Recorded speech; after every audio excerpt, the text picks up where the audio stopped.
Hello everyone, welcome to my YouTube channel. कैसे हैं आप सब? आज मैं आपके सामने मैंने पहले साइटोप्लाज्म के बारे में बताया था आपको, और साथ ही साथ सेल मेम्ब्रेन के बारे में बताया था। आज हम पढ़ेंगे कि जो साइटोप्लाज्म में कौन कौन से ऑर्गेनेल प्रेजेंट होते हैं, उसके बारे में आज हम पढ़ेंगे।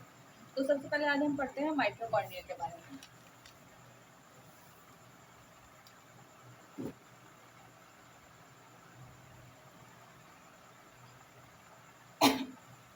Mitochondria first discovered in year 1886 by Robert Altmann. तो जो माइटोकॉन्ड्रिया होता है उसको सबसे पहले किसने डिस्कवर किया था? अलटमैन ने 1886 में। Mitochondria is a powerhouse of the cell. जो माइटोकॉन्ड्रिया है वो powerhouse of the cell है। क्या है?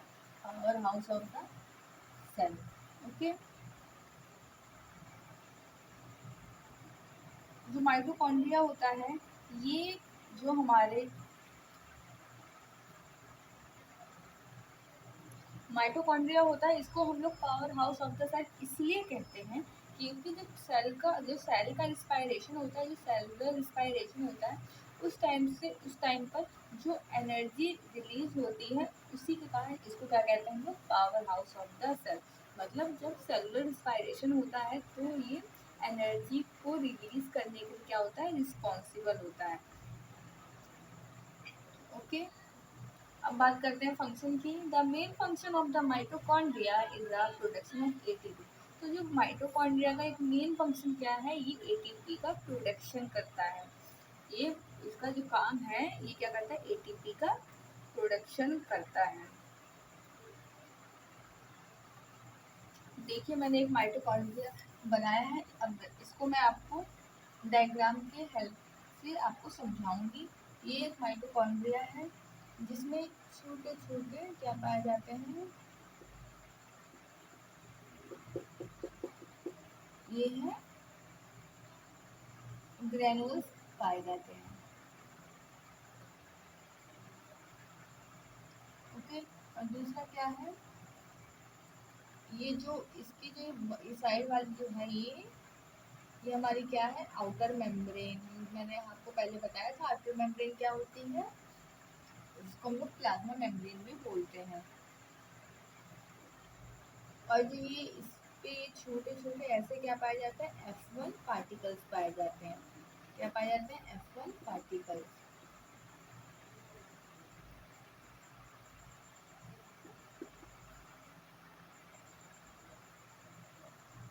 इसमें कुछ अमाउंट में राइबोसोम प्रेजेंट होते हैं।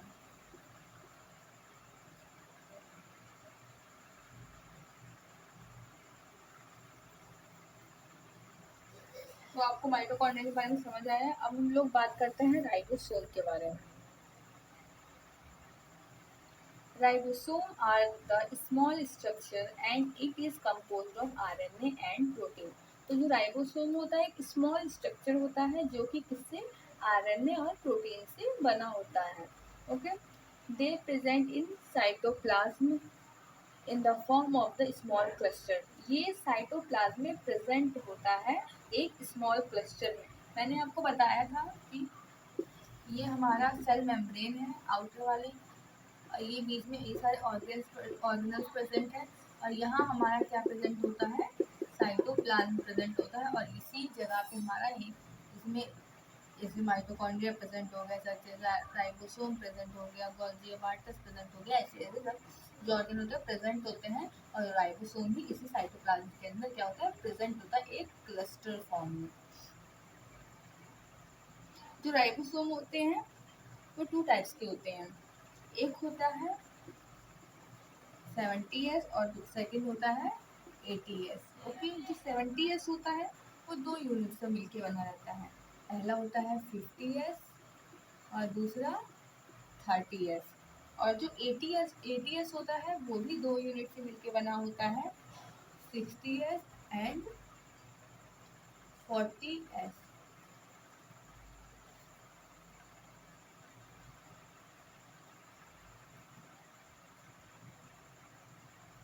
फंक्शन की बात करते हैं। They are responsible for protein synthesis. जो ये राइबोसोम होता है, ये किसके लिए रिस्पॉन्सिबल होता है?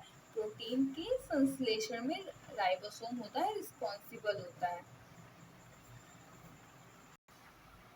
अब बात करते हैं हम लोग न्यूक्लियस की। तो न्यूक्लियस क्या होता है? The nucleus contain body genetic material which called DNA.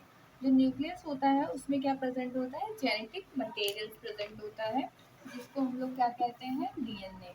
आप लोग जानते होंगे जो डीएनए होता है रिस्पॉन्सिबल होता है, जो पेरेंट्स होते हैं, पेरेंट्स के जो भी कैरेक्टर्स होते हैं, आगे जो फर्दर जो बेबी होता है उसमें ट्रांसफर करने के।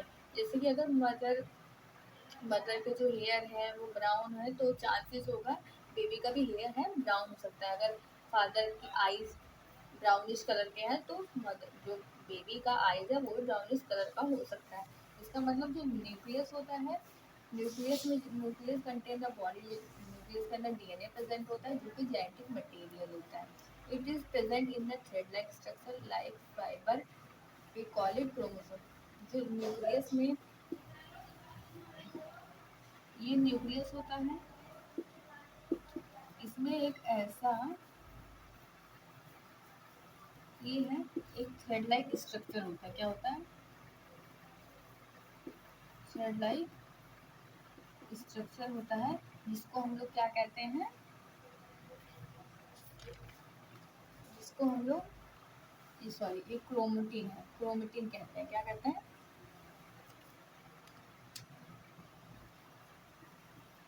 जिसको हम लोग क्रोमेटिन कहते हैं।